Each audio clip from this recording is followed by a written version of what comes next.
We rate the Ricket Glen Fountain as an easy setup. However, it does require a moderate amount of skill and of course some patience. Start by gathering the pre-installed plumbing connection and lighting cords from inside the unit. You'll need to remove the pump output from the tubing bridge. The energy-efficient pump has a flow control dial at the front.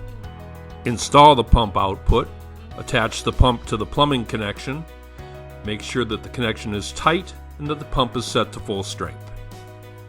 This step requires that moderate skill and patience as you insert the pump into the fountain body, making sure to be careful not to damage any of the cords and make sure that the connection is straight. The pump sits flat on the bottom and the tubing has no bends or kinks. Make sure your electrical connections are outside the water basin area and attach the cord to your power supply for the lighting. Gather your pump power cord along with your lighting cords. Use the access door, noting the groove. Slide into place. Please be sure to read all of our advice regarding care and use in winter storage and enjoy your Ricket Glen Fountain.